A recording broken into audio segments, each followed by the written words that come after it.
good. Cool.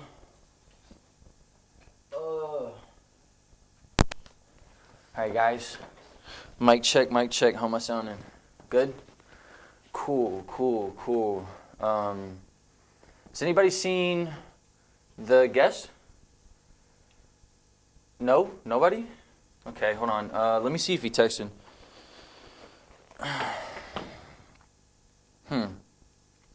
He says he's here. Hey, can somebody go check the lobby and see maybe if he's in the lobby or something? I'm gonna text him where. Okay, cool. Pull out my questions. How's the shot look? Good?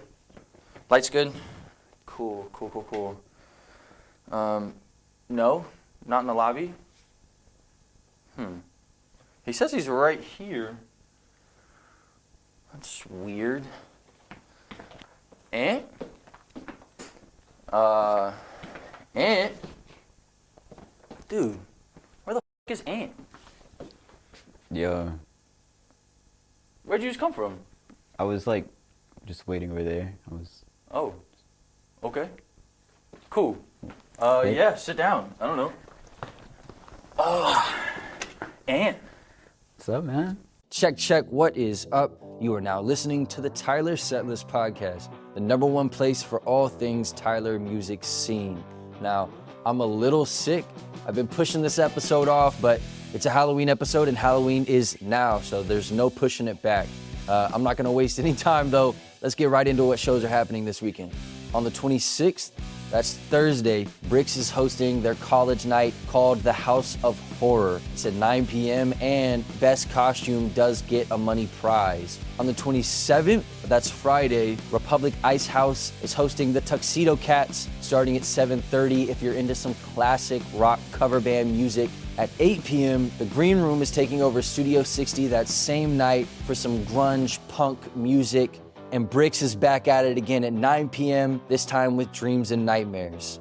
On the 28th, that's Saturday, True Vine is hosting Hoptoberfest from 5 to 10 p.m. Then Reverberate 08 is taking over Studio 60 for a Halloween rave starting at 9 p.m. For all you EDM fans out there, finally for the night at 9:30, DJ Zoga is hosting Fright Night on Dead Street for some rap trap type sound. And it wouldn't be a Halloween episode if we didn't include the 31st itself. The Emotional Club is hosting their 3rd ever Anime Trap Social at Studio 60. That starts at 8 p.m. Costumes are encouraged, and if you pull up, you're gonna see me there rocking a crazy fit. All right, that's everything about the shows.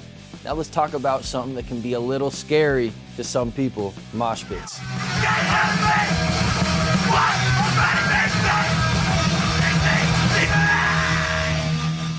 This is the song that created moshpits. Well, kind of. Today, some of the biggest names in music are mentioning moshing. For example, 7-time Grammy Award-winning artist Travis Scott in his platinum record Stargazing with the lines, "Backing out Toyota like I'm in the league, and it ain't a mosh pit if ain't no injuries." Unfortunately, due to the deaths at Scott's Astroworld, that line now has some darker tones than intended. The trend, however, dates all the way back to as early as the 1950s in Jamaican dance halls with the introduction of ska music.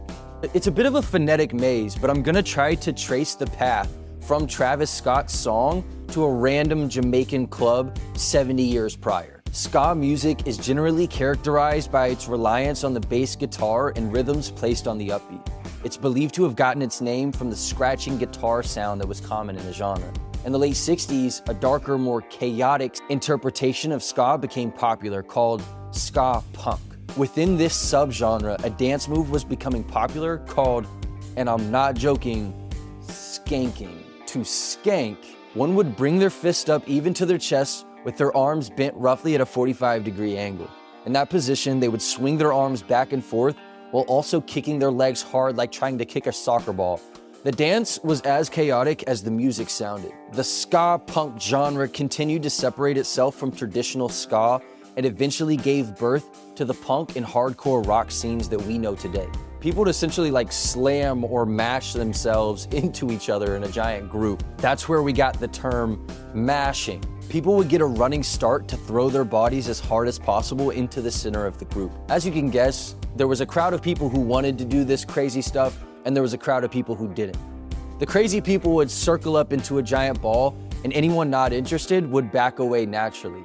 This space in between, that no man's zone, came to be known as the pit. While performing their song Banned in DC in 1979, the hardcore band Bad Brains sang the ad-lib "Mash It, Mash Down Babylon," which was misheard by the crowd due to the band's thick Jamaican accent. In the ears of the crowd, mash sounded like mosh. After years of touring that song, the term grew roots. In 1985, the word was featured in a song titled Milano Mash in the debut album of Stormtroopers of Death.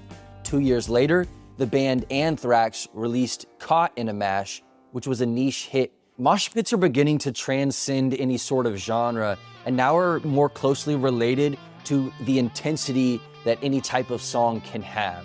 Mosh pits can happen in rap as much as they can happen in punk. Underground music is synonymous with chaotic, hardcore, angsty production. It's no surprise then that Tyler's underground music scene has its fair share of mosh pits. Today I'm sitting down with someone who has poured their blood, sweat, and probably tears into mosh pits. He's been on both sides of the mash, both being known for his crazy antics in the crowd and for making music that spawns mosh pits. Ant is not only a good friend of mine, but an artist that I really admire in the Tyler music scene.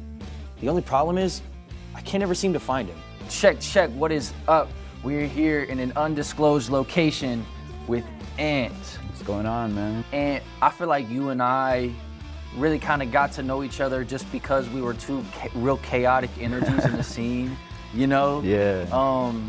So tell me, I've always been a fan of not just your music, but the presentation of the brand. How much of it is planned and how much of it is just your personality on an extreme? Man, so like, honestly, the way that I kind of present my music and like promoting in general, like even with the Dissociative album, when I dropped that, I kind of like disappeared and didn't show my face much, really. Sure. Like really hidden from cameras. So it's kind of like building a mystery. There was like no pictures of me anywhere. And yeah, so I came out with this album about, you know, disappearing, being dissociative mentally, and like very artistic based projects. And then In Another Life, which was like originally was a completely different album, but then I took it and what was going on in my personal life, like reflected the album and pulled it into like what I felt, like really opened me and like created this album that just popped out of my head. Yeah, that's interesting. I really feel like you do have such a brand of mystery, right? And yet we're able to put out a project that was very open and revealing and expressive. How much do you think about that mystery that you build? Does it go into the decisions that you make? Are you like, I've got to keep up with this mystery, or is it just kind of falling in place how it does? A little bit of both, you know, like, of course I like, man, I can like have, like if I post this certain picture that like teases this one thing, like kind of how I did, you could listen to In Another Life before it came out. You know, there was a link on my Instagram for this like little promo video, like short film that I made for the album. And then if you watch the video all the way through, at the end it shows you that there's a secret link on my website where you could have early streamed the album before it came out. Cool. And that's very thought out. So you put a lot of thought, not just in the music, but into the artistry of presenting the music. yeah. It's pretty cool, man. Where is Ant? Who knows? You see, that's the mystery. That was the whole idea. I came up with that name after, so I've had a couple different names. Okay. I made music under, like when I first started making music back in like 2018, 2019, I got this name Ghosted. Okay. 6H0STED, Ghosted. And so I had a lot of music dropped under that already. And then like, I don't know, it was like, to me it was corny. So I like deleted all of it and kind of changed my persona up again. Had a hippie bum. I was hippie bum for a minute. Okay. Yeah. Rock on. I made psychedelic rock music. That's what I was about to ask. Yeah. So has the genre changed with the artist change? Yeah, so definitely the Ghosted was, you know, me young and kind of in that, like, because I was like heavily inspired by like SoundCloud artists at the time. It's a very SoundCloud name right there. Yeah. So was it SoundCloud rap? Was it? It was, but it also had like really early hints of like my vision for things. Yeah. Yeah, like I would do some like alternative based stuff. Cool. But yeah, and then just completely left with the hippie bum stuff. But like the production on those are also amazing. So it all kind of leads up, it all builds to now I'm like producing my own beats, creating like atmospheres in my music. Like I like to be very wide in my music. How does that happen? Because I've never produced a beat. I mean, I've tried to sit down with the little and made the worst, 4x4 beat. So how do you come up with the inspiration for those instrumentals? So some of my biggest, like when it comes to my production, is Bones, like early Bones inspired stuff actually is very influential, but then like Clams Casino and a lot of like rock based. It's a lot of rock based stuff too, and acoustic bass in a lot of my production. Then I have stuff like my song, The More You Look, The Farther I'll Go, which is like smacking you straight in the face, bass, surrounded by bass. It's my intro song actually, be waiting for that one tomorrow. Cool. So you listed, when you're talking about your influences, you listed a lot of more relevant or relatively current artists. You're wearing a Smashing Pumpkins shirt. Is there some of the older generations that influences your sound? Absolutely, man. Yeah, on my early psychedelic rock stuff, I was very influenced by like Pink Floyd and like Strawberry Strawberry Fields. Like the Beatles? Yeah. Yeah. And stuff like that, Cool. And yeah, it definitely takes a big inspiration. I have Deftones tattooed right here. Yeah, let's break this down. So you're pretty tatted up. Yeah, so I think the most notable one there is where is Ant? Yeah. The name branded on the arm. Yeah, with the sigils around it. Cool. My friend Avery did a lot of mine. Cool. Were done by my friend Avery. That's the Avery that I'm thinking of? I think so. Yeah. From here in the scene. Yeah. Cool. Shout out Avery. So what else are we rocking? So then we got the Koinoi Kan, the Deftones tattoo, which translates to it's the feeling that you get when you meet someone for the first time and feel as though you could fall in love with them. Oh wow. Yeah, so that's that one, and amazing album by Deftones. 777, my first tattoo, which is the angel number for luck. Cool. Got the phases of the moon because I always have been really big inspired by the moon. Okay. And then this one my friend Avery did for me. And that's a stick and poke or? Nah, it's just a dotted. It's a gun, but yeah, it's like pointillism. Cool. Then we have my infamous Ralph tattoo. That is a crazy tattoo. Everybody, this is always the conversation starter, the fetus on my arm. Yeah, this is a podcast where we do video. This is a podcast for people who are listening. Can you describe what is on your forearm? So it's a fetus. So imagine a fetus. And what a start. What a start. So imagine a fetus. Yeah. Keep going. So it's like a fetus, and the umbilical cord is strung out to make the number 13. So it represents being born unlucky. And then I named him Ralph. Okay, nice. And then I have the Alone tattoo from X right here on my arm. X was a really big inspiration for me early on. And then on my ribs right now, my most fresh tattoo is a car seat headrest tattoo. Cool. The album Twin Fantasy on my ribs. Nice. And that one was the most painful one? Oh, definitely. For sure? Yeah. Well, it wasn't even the ribs. The rib was the easiest part. It was the below the ribs, on my lower stomach. Really? And the V-line area, that fleshy sucks, part right there. I've always felt that way. Bone actually doesn't hurt. Everyone says bone hurts. It's not the bone. It's the real fleshy, sensitive parts. Because it's not here on the bone that hurts. It's right here in the middle. This is what hurts. Yeah, I'm doing my leg right now, and it's more the soft. It's not the muscle. It's just the fleshy tissue. Hurts. So we talked about where is Ant. Who is Ant? Man, so I grew up in. So I'm not from Tyler. Okay. How long have you been here? I've been here since I was in 7th grade, so that was 20. I'm gonna age myself. It's 2017. 2017? 2017, yeah. I've been here since 2017. Where did the music come into your life? Man, I'm not gonna lie. So I grew up listening to a lot of rock music. My mom was my mom had me really young. She had me at 18. Okay. So she was still, living her teenage years in the early 2000s, you know. And so I grew up with the Good Charlotte poster hanging over my crib. Nice. Very heavily influenced by like the punk music from my mom in the early 2000s music. And so when did it go from music lover to music creator? Man, so like I always like wanted to, like my dream my whole life was to be in a garage band. Like since I was a little kid I wanted to be in a garage band. Rock on, dude. Yeah, that's why I picked up guitar. Okay. I was actually in a punk band for a little bit, for like one show, but Nice. but yeah, so I like always dreamed about it. And so when it came to like middle school, I like made a like really bad like iPhone. My first song ever was recorded on my iPhone 6. Okay. Using iMovie. Wait, iMovie to make the So I the made, like I song? so I recorded my vocals on iMovie, iMovie. Okay. and then pulled them from like Tunes to Tube, Yeah. and then uploaded them like that. Cool. Was that what genre was it then?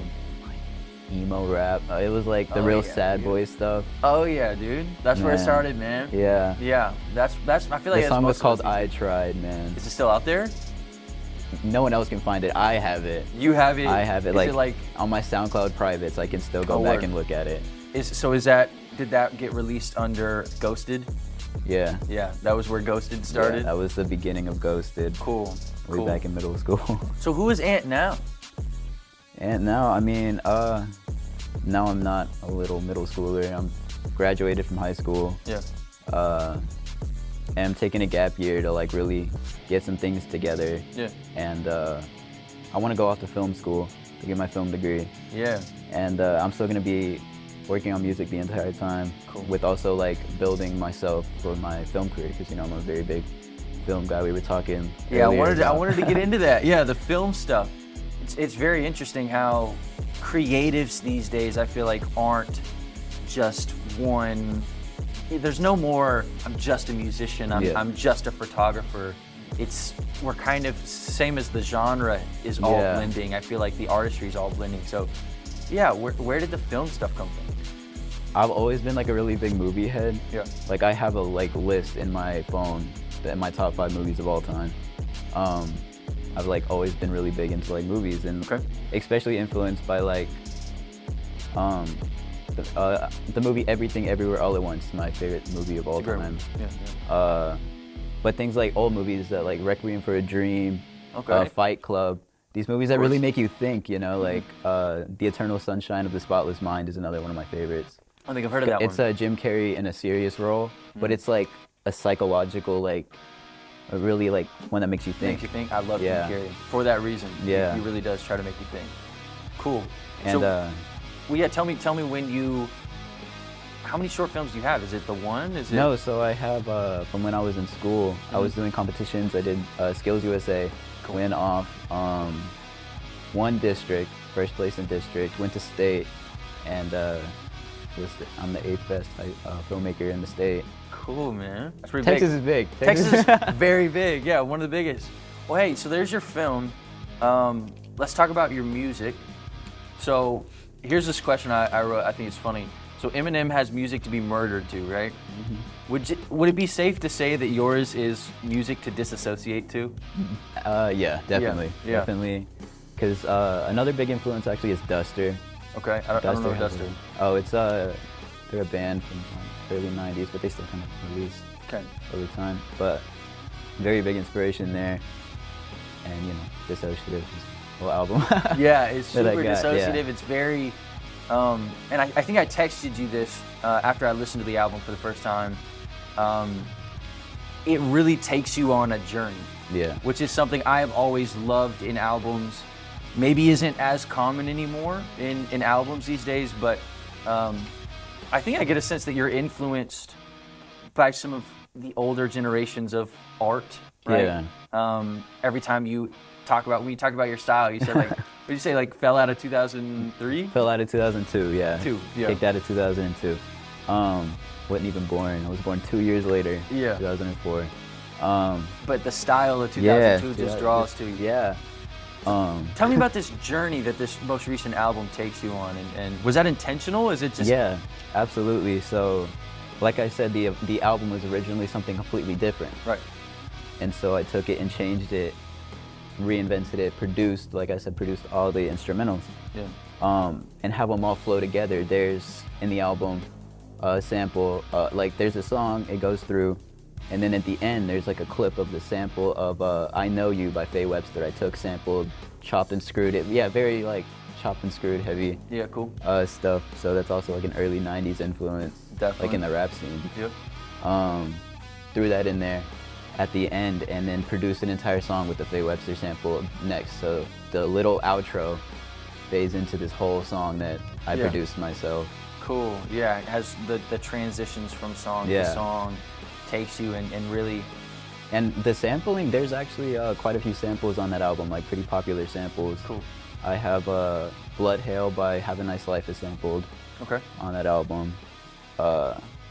Very good song if you haven't checked it out. That's what I've always appreciated about your artistry, is that you craft your art. Like, it's not just, hey, I'm gonna throw these songs out and go listen to these songs. You really have built a whole, you've built lore, you've built a character, and I really appreciate that, because I think some of my favorite artists of all time really have this persona to them and lore and everything like that. So I've always liked that. Yeah, and actually there's a secret side project out there that I work on. It's very different from everything else I make. Okay. It's real hidden, you gotta look for it, but you can find it. There'll actually be a little bit of hints in my performance tomorrow. Cool. So people can hunt it down. Yeah, if you go tomorrow, or if you see any videos from my performance tomorrow, be listening. There's a lot of hints to find my secret side project, and That's dope. It's a trip. Cool. That's super dope. So, this episode is about mosh pits. Oh, that's a whole nother subject. That's a whole nother. Let's transition from this dissociative to something that couldn't be more in your face, right? Definitely, it's the duality of my personality for sure. Right. Yeah, the two sides of Ant. let me get your personal definition of mosh pit, the term mosh pit. Man, so there's like different ranges of mosh pits, because I've been to like heavy metal shows, like up in Dallas at like Dos Equis, and that's like blood flying mosh pits, like hardcore. Arms swinging, like catching elbows. Yeah. And then there's like, you have the underground, like up at Studio 60, we have the underground little mosh pits, which are more pushing involved, you know, keeping it, yeah. I crowd surfing, you know, I'm a sucker for crowd surfing. I wanted to talk about that, man. Can't help it. So was that your first time crowd surfing that I saw on Instagram? Yeah. Yeah. That was it. I had crowd surfed a couple times that night. Yeah. Getting the energy, and then shout out Velveteen. I was gonna wear my Velveteen shirt, but shout out Velveteen from California. They brought me on stage, and for like the intro of a song, and then when they sent it, when they like dropped the song, I front flipped off the stage. Right.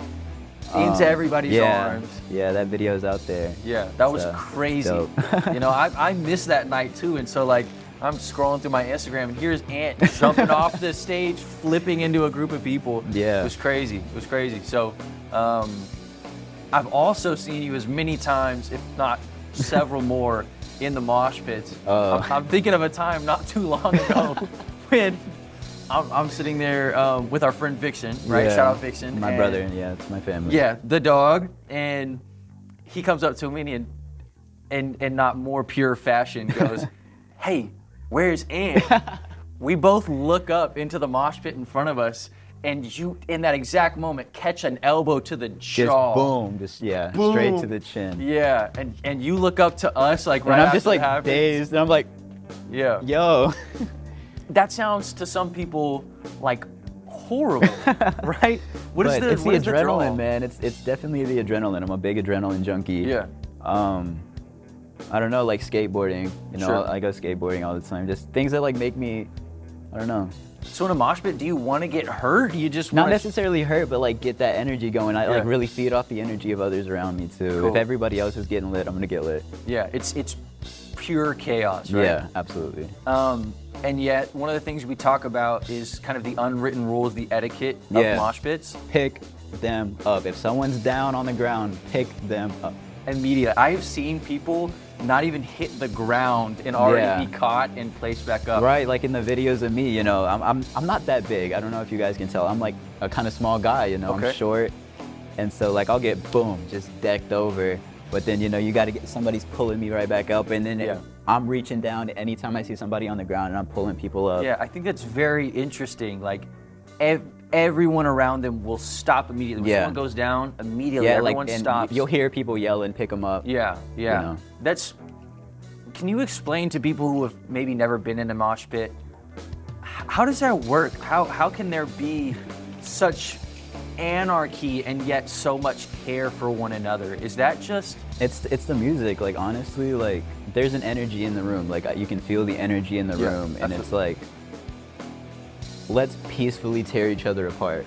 But but not like my show is like more underground venue like that. It's more intimate, it's more just some pushing and shoving, singing the songs, and I think people get confused. They think it's like fighting, like aggressive. No, it's like vibing, like we're laughing and singing them songs while we're like shoving each other around. It's a great time. Absolutely. Very high energy. Cool. Any advice to people who are like learning about mosh pits for the first time and they're thinking about maybe going to a concert and getting riled up in one?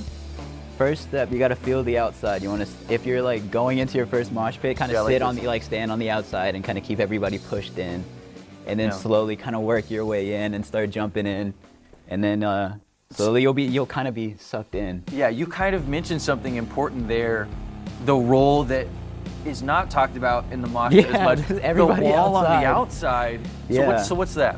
So that's people that like, or like, you know, smaller people that don't want to get, you know, shoved around as much, or somebody that just is too tired to get in the mosh pit. I know I'll jump to the outside if I'm out of breath.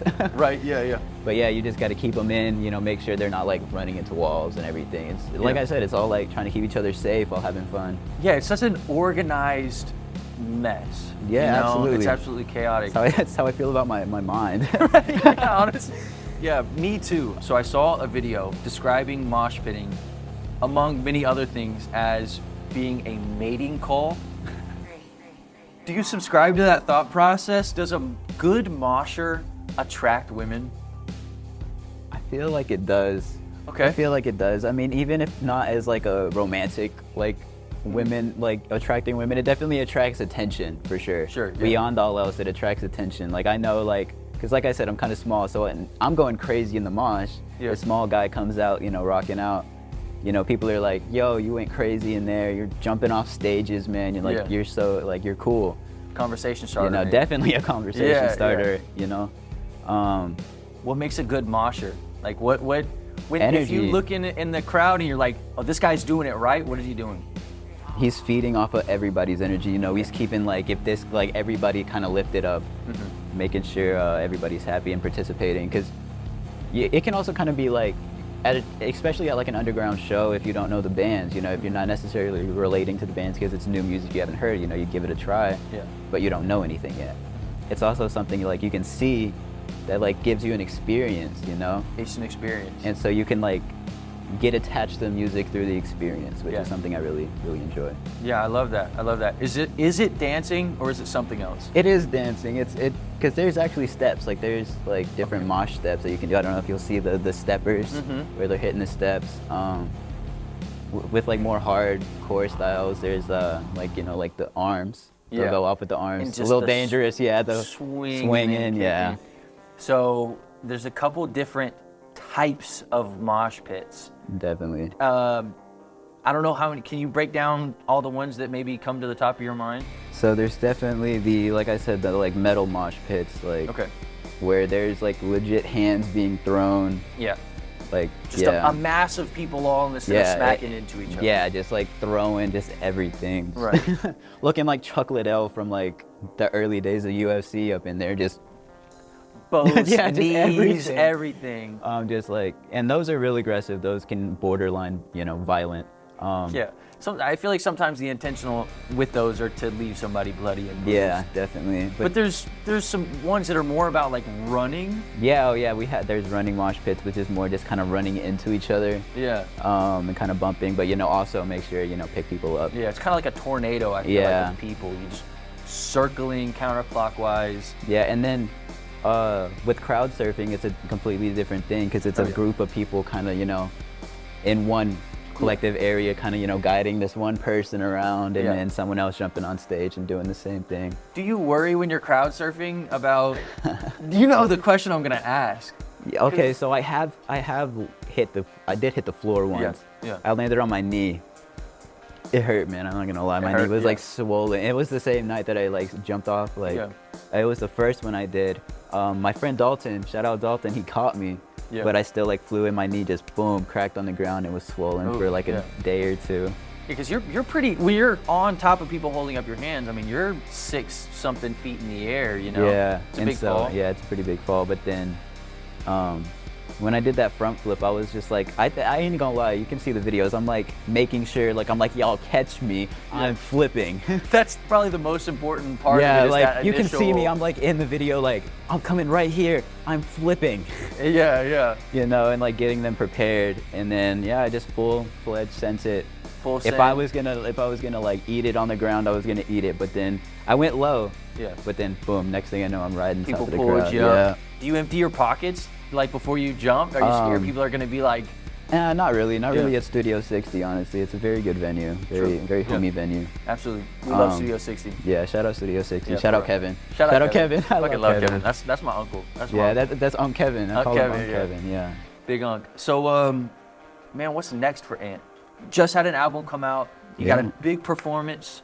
What comes next? Well, I got a couple, you know, I always like make music. I'm always making music. Yeah. Like, it's almost daily, like a daily thing for me to like, I'm not gonna lie, I'm gonna turn the lights off, have the room dark, get on FL, start cooking something. Cranking. Yeah, whether it be for the Secret Side project or some main stuff. Cool. So maybe music on the way. Maybe. Some more performances? I'm thinking about doing a couple like collab albums. Like now I'm gonna like kind of, cause I really do like, I like the underground music scene. You know, I love the underground music scene. Actually on In Another Life, I have some like upcoming artists, like some younger artists that are really trying to get going and get a start. So, you know, I know, like I said, I know what it was like to be that sound, you know, the artist that everybody's like, oh, you're just a SoundCloud rapper, whatever, and that's a very big stigma. And music promo is really hard nowadays too, I feel like. No kidding. Man, so yeah, you know, I like to do features, like I'll do features, like I've noticed artists. Yeah, your previous album was very feature heavy. Here's my last question, it's not really a question, the mic is yours. You can talk directly to the audience. Is there anything that you want to say to them? A lot of the people who listen are artists themselves, they're aspiring artists, or people just really interested in the scene, you know? Definitely, do you. And don't be afraid to like stand out. Like that was one thing that I always like had a problem with is feeling self-conscious to like stand out. Do it. You only live once. Momento mori, momento vivere. That's the one thing. Momento vivere. Remember to live. There you go, remember to live. And thank you so much, man. I appreciate it.